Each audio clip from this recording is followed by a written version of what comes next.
I've been given to handle the subject of biblical giving, and you will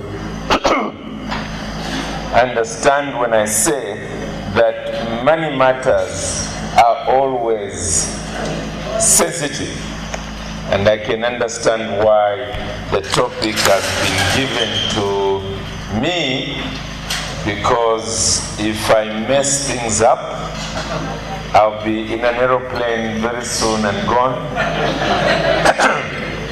And other speakers will remain to mop up the mess. Yeah, apart from the difficulties of trying to deal with a topic when people are in economically difficult times, often you are also dealing with the fact that many of you will in due season be in marriages, and in those marriages you will have different opinions about money matters, and that in itself often creates difficulties in terms of giving, because although you are persuaded, your spouse might be persuaded rather differently. However, why should we speak about biblical giving? I think there are primarily two reasons. First of all, it is that we are stewards of God's resources. In other words, the finances that we have been given to us by God. He is the one who has enabled us through various economic activities to have the finances that we have. And so really we are asking the question, how do we rightly, religiously apportion those finances so that when we stand before God on the final day, we are not ashamed. The second, still talking about being stewards, is that we are stewards over God's kingdom. In other words, the church, the various ministries that we are involved in, it's not by chance. It's the fact that God has given those to us, and we ought to be stewards of them. And in that sense, therefore, we bring these two things together, and we want to understand how we ought to steward them in such a way that we are not ashamed before God. Now, there are two wrong extremes in handling this matter. One extreme is that of using fear. In other words, those of us who are preachers can easily bang God's people's heads so much that in the process, purely out of fear, they end up giving finances to the church and to any of the means that we want them to support. Another way is that of using promises falsely. In other words, it is where we end up using honey to make them give. So instead of hitting them on the head, we are saying to them, you see, if you give so much money, well, God is going to multiply it for you. And therefore, He is really going to bless you. And again, that's a wrong way of doing it, because a lot of people have thought that that is true, it's going to happen, they've been promised heaven on earth, and then it hasn't happened. And they've ended up, most of them, losing their faith in God Himself, and it is very sad. So the best approach is always to go to the Bible and simply say, what does the Bible teach? That's all. And thankfully, the goodness with that method is that everybody has a Bible. Okay, so as they're studying, they're able to say, oh yes, this is what it is teaching, let me therefore obey it. Now, there are generally two ways in which the Bible speaks about giving, and it is in terms of tithes, and also it is in terms of free will giving. Now, as to whether tithing is going to be in the New Testament or only in the Old, it's still in the Bible, so we do need to study it. Okay? And we will in due season see that whether you think tithing should be there or leave it only in the Old, ultimately we tend to land in exactly the same position. And therefore, let's go on the journey and see how we will end up the same. There are many churches that do not think tithing is a form of biblical giving for today, because they see it as something that was only for Old Testament Israel. And others think it is also for today. And so what often happens, and I've been in conferences before, where the moment you come to the Q&A session, which is question and answer session, somebody is going to raise their hand and they'll say, are we expected as Christians to tithe? And often that person has asked that same question for previous conferences, about 10 previous conferences. And they just love to throw it, like we say, like a cat among the pigeons, just so that they can see pastors arguing with each other. Now, basically, what you will discover, and we're going to look at it in a moment, is that the New Testament says next to nothing about giving in the church. Next to nothing. And let me throw it out to you, and you'll appreciate the difficulty. We're all free by today with each other. Okay, so today is Thursday. We began Monday, Tuesday, so we are free. So you should be free to give me an answer. What passage of scripture do you know of in the New Testament that speaks about Christians giving to support the church and its ministries? Anybody? Anybody? Just raise your hand, give me the passage. You don't even need to read it. I probably know it by heart by now, and I will tell you. Okay, yes. Okay, so 1 Corinthians 9, which is really beginning with 8, so 8 and 9. And it's not about giving to the church, okay?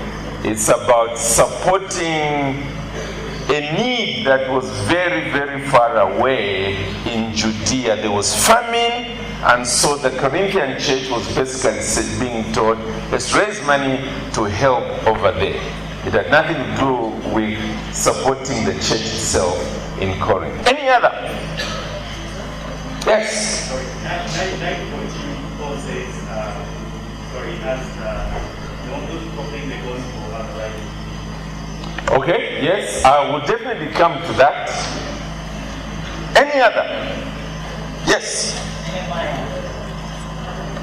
Well, I was saying New Testament. We'll touch the Old Testament, yes, but I'm thinking of the New Testament because you're New Testament believers, and my point is that the New Testament says next to nothing about supporting the local church.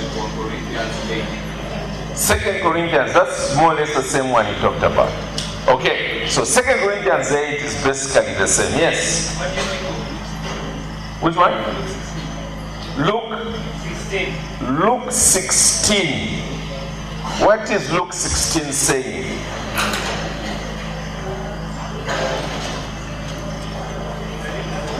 Just quickly read whatever it is saying. Although I will still say that it's before Pentecost, so most likely it will still be prior to the New Testament. But just quote it for me very quickly. What does it say?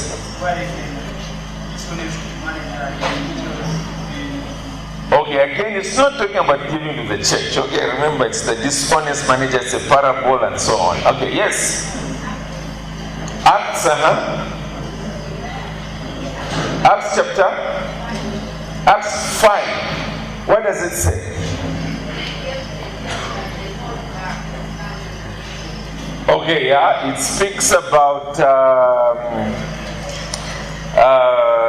Ananias and Sapphira, yes, and they brought, and it was in order to give to the poor among them, isn't it? You remember, they sold property in order for them to support. So that's a little closer. Let's have one more, and then I need to go on. Yes. Okay, what does it say? Pointing at somebody else. All right, I think the point is being made very clear by now. That here we are, we are supposed to be supporting our churches with our giving, and then we can't find anything in the Bible to tell us what to do. Okay, so that's where often the difficulty is. It's the lack of information, one way or the other. And so what often church leaders do is they work from what we call first principles. And then from there they build towards what our responsibility ought to be. Okay, so that's the thing, the basic point that I simply wanted to make. So for instance, I'm about to make a quotation from our own church's constitution, and this is what it says. Financially supporting the work of the Lord by systematic and proportionate giving to the church. This shall be through tithing and free will offerings, and then we provide two verses, Malachi 3 and 2 Corinthians 9, 6 to 15. And so what I'm about to share about tithing and also free will offering is basically the way I have wrestled with these two matters. The way I have wrestled with them, and then we will, I'm sure, want to ask questions during the Q&A that's coming a little later. First of all, tithing then. What is it? For lack of a better term, it's simply a form of tax. That's all it is. It's a form of tax which is levied upon the people of God, and it was levied upon them in the Old Testament. It was after Israel became a nation, and in that way, it was a form of ensuring that their form of worship was provided for organizationally. So the word tithe simply means a tenth, and therefore the people of God were to give a tenth of the seed of the land, the fruit of the trees, and of the animals and flocks and so on. I have a lot of verses here, by the way, so if you're really interested, I will make it available to Boaz, and then he can email it to you. All right, so, because otherwise we'll be here until tomorrow morning. But otherwise, that's from Leviticus 27. The method of selecting from the livestock and so on was meant to ensure that the better animals were the ones that were brought to the Levites. If an Israelite decided to keep the tithe of his harvest, he was instead to replace it in monetary terms, but add a fifth to it. And all that teaching is in the book of Leviticus. Okay, so the point is that Israel became a nation. When they left Egypt, they were making their way into the promised land. And at a certain point in between, when they met around Sinai, God gave them the law. So part of it was to ensure that when they arrive on the other side, the tabernacle and later on the temple worship would be appropriately looked after. And so they brought this to the Levites. The Levites collected the tenth from the people of God, and then they also tithed further to the priests, who also functioned within the tabernacle and later on within the temple. The thing about the tithe was that it was, I use three words, it was fair, it was practical, and it was logical. It was given to the Levites primarily because they had no other form of income. Looking after the tabernacle and everything that had to happen there was what they did for a living. They did not even have an inheritance in terms of land and so on. Everything was happening there. And so they were to be provided for in that sense. And similarly also with the priests, it was exactly the same. And so in that sense, I want to repeat, it was only fair that God's people, whom God had provided for in that way, with land where they could grow their produce, could then bring their produce to watch over or participate in the worship of God in that way. It was practical because, again, anybody can be able to say, I've had 10 bags, therefore 1 bag I take it to the house of the Lord. That's quite practical. I have had some animals that have been born from previous animals, and I can count them. I've got 20, so 2 of them go to the house of the Lord. It was logical. It was reasonable. Anybody could say yes. It only makes sense. Now, in due season, as the nation itself was going forward, there were various forms of other tithes that were obviously added to that, because it was the nation itself was highly developed. And so again, the basic issue about tithing is the principle of a tenth that we are speaking about here. I've got in my notes quite a bit of information, but I will leave most of it there.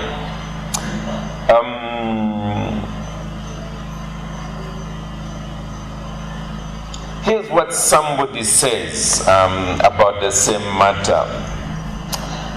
And he's basically arguing for the fact that tithing did not begin, and I think he's right, did not begin with Leviticus. It's something that was already there before Israel became a nation.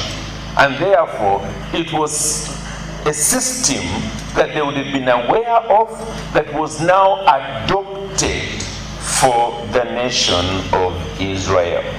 And that's the reason why, for instance, you find it in Genesis, and I just want to quickly take you to that passage. It should be Genesis 14 and also Genesis 28. I've got it. Genesis 14 and Genesis 28. So this is long before Israel ever became a nation. So in Genesis 14, this is what it says. In the notes I've got 17 to 20, but I will restrict myself to 19 and 20 for now. Genesis 14. The Bible says there, and he blessed him. This is Melchizedek blessing Abraham. And he blessed him and said, Blessed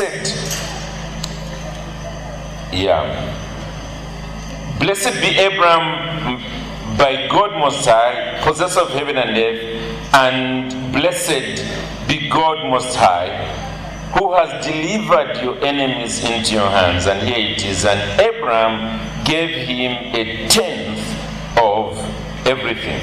So Melchizedek is referred to here in verse 18 as a king of Salem, and we are told he was priest of God Most High. So he was somebody who was playing that particular role, and Abraham consequently brought to him his tithe. We also notice very quickly in chapter 19, Genesis 28, Genesis 28. And the very last verse, I think it is. Genesis 28, the very last verse. And this is Jacob, who is making a promise to God at a time when the Lord had the kind of dealing with him that humbled him. And so he says there in verse 22, and this stone which I have set up for a pillar shall be God's house. And of all that you give me, I will give a full tenth to you. Where did Abraham pick this up from? Where did Jacob, his grandson, pick this up from? It must have obviously been there already within the context of God's revelation to the people of that time, the giving of a tenth. And therefore, when Israel becomes a nation, it is now institutionalized, and a lot of details are given there. Now, to an extent, one can say, but it's not taught in the New Testament. And I think I've answered the question by now. Because the question is, then what is taught? Because the bottom line is, it's almost silent. Except for that passage that somebody referred to here, and I said we could easily pick at it. And it is in 1 Corinthians 9, and I'll just quickly take you there. 1 Corinthians 9, where the Apostle Paul speaks about himself, and he's challenging the Israelites, and rather not the Israelites, the Corinthians. And he's basically saying, not that, you should be generous towards me. He is saying, it's actually my right to get support from you. It's my right. The fact that I have not demanded it is to my credit, but it's actually my right. And how does he argue it out? Well, look at what he says in verse 8. Verse 8.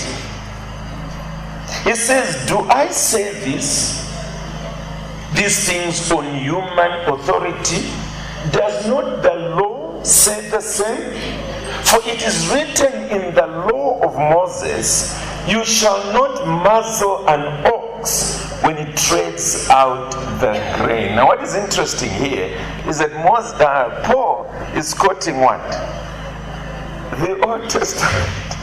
The law of Moses.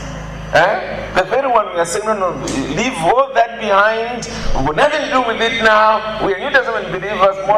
Moses say, hey, hang on. Let's read it. What does it say?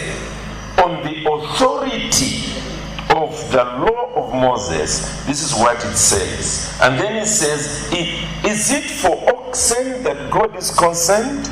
Does it not suddenly speak for our sake? It was written for our sake, because the plowman should plow in hope, and the thresher thresh in hope of sharing in the crop. Now, later on, he applies it in verse 14. But maybe let me begin with the previous verse, verse 13. Do you not know that those who are employed in the temple service get their food from the temple? And who are these? Levites and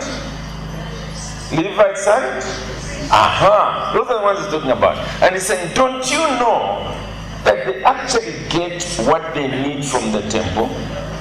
And those who serve at the altar share in the sacrificial offerings. And then he says, in the same way, the Lord commanded. He wasn't suggesting, he wasn't saying it's a good idea. He commanded that those who proclaim the gospel should get their living by the gospel. In other words, the people of God, the way they supported priests and Levites in those days, and everything around the tabernacle of worship, they should do the same now. He has commanded the same, and therefore you are not doing me a favor when you bring your tithes to, as it were, the Lord's house. You are simply doing what the Lord has commanded, and as a preacher of the gospel, I expect that from you. Now that's the most that you really find with respect to an allusion to tithing in the New Testament for New Testament believers. It's the one place you can say that God is saying directly that it's your responsibility to provide such support. The rest of the New Testament, I agree with all of you when you were scratching your heads, you're almost going to finish all the hair from your head without finding the verses.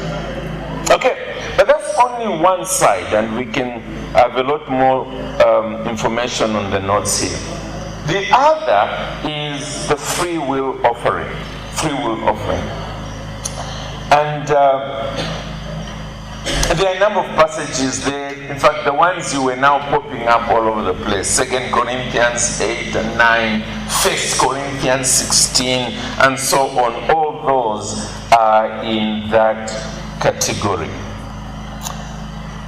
The point is that whereas tithing demands faithfulness, that's what it does. It demands faithfulness. Free will offerings demands generosity.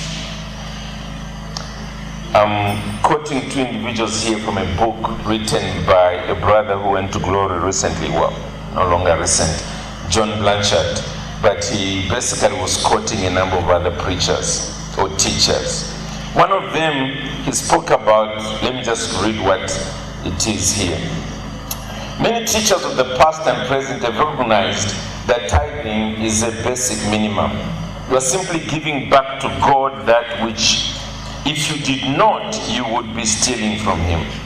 Samuel Chadwick said, giving a tenth is nothing to brag about. And then John Blanchard himself puts it this way: the tithe is not meant to be a ceiling at which we stop giving, but a floor from which we start. What is free will giving? Basically, let's follow now the story that we have in 2 Corinthians. There was a need in Judea. Famine had broken out. By that time, the gospel had reached Europe as well. It had entered Macedonia and Achaia. And so what Paul was doing really was to make an appeal to the brethren who were not affected by the famine so that they could give, and then he was going to pass through to collect those finances, or whatever they would be, and then take them across with the help of others to Judea and give over there. So it was very specific. It wasn't just blindly giving.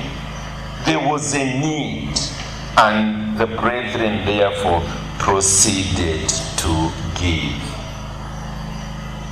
It's where you make up in your own mind, on your own, depending on your circumstances and depending on the largeness of your own heart, how much you are going to give for a particular cause. And the Apostle Paul had told the brethren in Corinth that as they meet together on the Lord's Day, they put aside those finances so that when the time is right and He comes to pass through, they can find those finances already ready. So what do we then learn from this in terms of the giving? Well, first of all, it is something that is specific. There is a cause to which you are giving. If we're to apply today, we would be speaking about, for instance, there is a financial need in a particular family or a friend. With respect to the context of the church, it might even be missionaries that you are actually wanting to support. They are putting up a clinic, they are putting up an orphanage, they're putting up something specific, and they need finances. And they come to the people of God. And you, as God's people, you think, look, I think I can spare this, and you give to that cause. Or it could be a youth camp, it could be a youth conference that's coming up, and you may not yourself be the one going to attend, but you say, let me contribute so that when others attend, they are edified, they don't have to pay the economic rate, they will pay something less, and we would have helped with the difference. There are many other examples I can think about. The purchase of Bibles that might be needed for a particular place. Again, the appeal is made, you provide, and consequently, those needs are met. So it is in that sense that free will giving is made. The second is that it is something that must be convenient to the givers. In other words, those of us who are making the appeal must make an appeal in such a way that it fits the people. We're not making life more difficult for them. They can give generously, and all we need is their generosity. So, for instance, today you might say, here is the bank account to which you can put your money, and use your cell phone. This is the number to which it can go.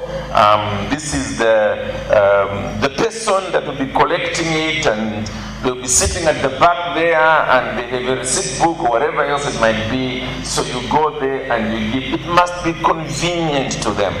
And it's in that sense that the Apostle Paul was speaking about on the first day of every week in 1 Corinthians 16. Give and we will come and collect. And then there is the aspect of accounting for it. The advantage with tithing is that there's a system already in place. You're tithing to your church, and you've got hopefully a church treasurer.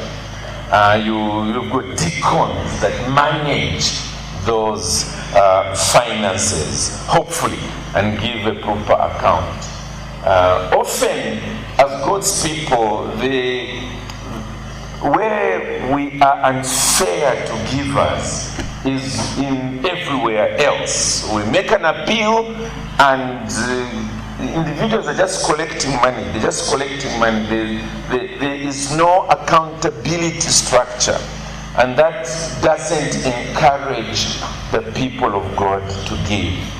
It's amazing how in this particular case with 1 Corinthians and 2 Corinthians chapter 8 and 9, it's amazing how the Apostle Paul put good accounting measures in place. Good accounting measures. Look at the way he puts it. I begin reading from chapter 8 and verse 16. This one I do want to read because of wanting to make the point. But thanks be to God who put it into the heart of Titus the same earnest care I have for you. For he not only accepted our appeal, but being himself very earnest, he is going to you of his own accord. Now listen to this. With him, we are sending the brother who is famous among all the churches for his preaching of the gospel. And not only that, but he has been appointed by the churches to travel with us. So it's not Paul who chose him. Otherwise, there could be a conspiracy between the two of them. The person was chosen by the churches. He was well known by the churches. They had a lot of confidence in him. And therefore they chose that he goes with the Apostle Paul. As we carry out this act of grace that is being ministered by us for the glory of the Lord himself and to show our goodwill. Notice what he says in verse 20. We take this course so that no one should blame us about this generous gift that is being administered by us. For we aim at what is honorable, not only in the Lord's sight, but also in the sight of man. The point the Apostle Paul is saying is this, that at the point we are collecting the money, the person you chose is with us. He is counting the money together with us. We convey it all the way to Judea, and as we are handing it over, we count in his presence. And he sees that all we collected is what we have handed over. And he's able to come back to the churches and say, yes, everything you gave, they gave. There's nothing like, but you should trust me, I'm an apostle. Apostle Paul, for that matter. Why are you questioning me about money issues?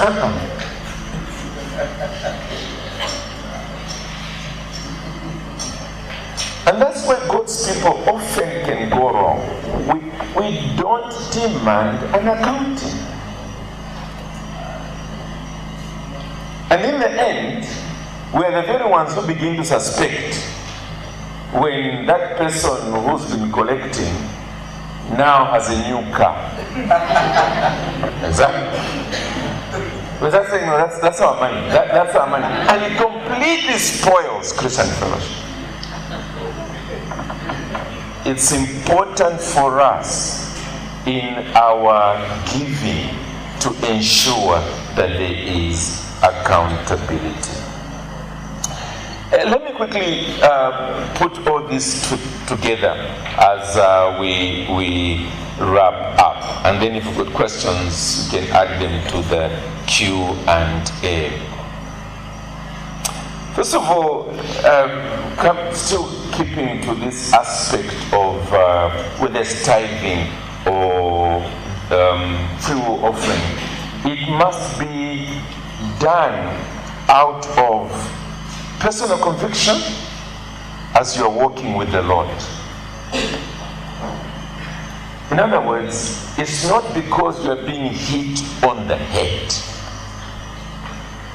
It must be because you have been convinced about it in the Bible, God's word, because ultimately it's before God you will stand, and then you are walking with your God in faithfulness on one hand, and also in response to the love that God has shown you in the sacrifice of his own Son.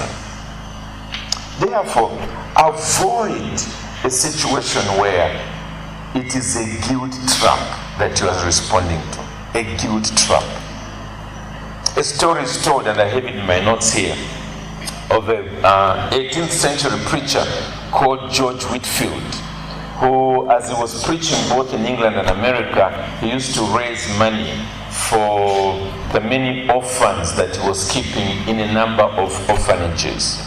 And on one occasion, a very, very rich man was being invited to attend one of his meetings, and this man was reluctant to go, primarily because he was afraid that that guy was going to preach in such a way that he was going to give quite a bit of his money. But finally they persuaded him, and that's how he went. And he was saying afterwards that, as Whitfield was preaching, he was saying, okay, I'll only give so much, And then as the sermon was going on, and Whitfield was really working away at his preaching. He was a very powerful preacher, by the way. The man said, okay, I'll give a little more. Okay, I'll give a little more. And as the sermon was getting to an end, he gave so much of his money that later on he said, no, I'll never go back to listen to him again. Now, that's not the kind of giving that is biblical giving. Okay, the Apostle Paul in 2 Corinthians speaks in terms of not under compulsion. Okay, it must be out of the abundance of your own heart, not with a sense of being forced. So, this is why I'm making the emphasis that it should be a growth out of your own walk with the Lord. So what you should do basically is study this subject. Now, I've already agreed with you that in the New Testament, you will hardly find anything there, especially of this systematic giving that is proportional to your income. Hardly any. In fact, hardly anything to do with support for your own local church and its various ministries. But still study. Number 2, ask your church leaders. Sit down with them and say, okay, in this church, what is the system of giving that I should be involved in? And could you show it to me or to us from the Bible? So that your own leaders are helping you to see these things. Now, remember I said that in the end we often end up in the same place. And it is this, that often those who say that tithing was only for the Old Testament, they put it this way, and I love it. They say tithing was for those who were under the law. We are under grace, and so should, out of gratitude, give even more than tithe.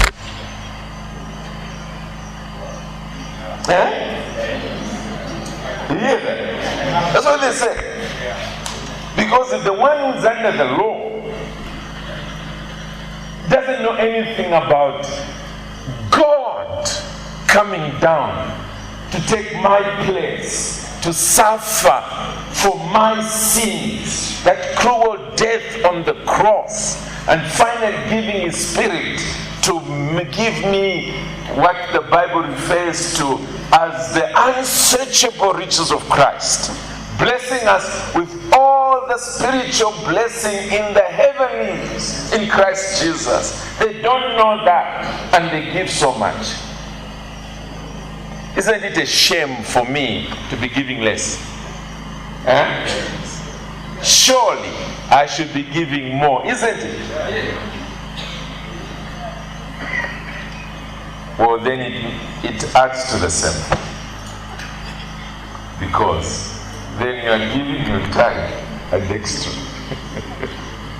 So in the end, it becomes an academic argument, which is nice. We can always argue about it. But in the end, we are therefore doing the same thing. We are saying the same to one another. And with that, I want to end. I just have 1 more minute remaining. I want to end with a quotation again from John Blanchard's Gathered Gold. And he quotes Kenneth F.W. Pryor, who wrote, "It could be argued that in the Old Testament, tithes were aid." Now, I think I must have spelled this last word wrongly, aid. But listen to the rest. "And therefore, do not, strictly speaking, come under the heading of giving at all. Christian giving only begins when we give more than a tenth. So in the end, it's amounting to the same thing, that we should give abundantly as the Lord enables us. Amen? Amen. Thank you very much.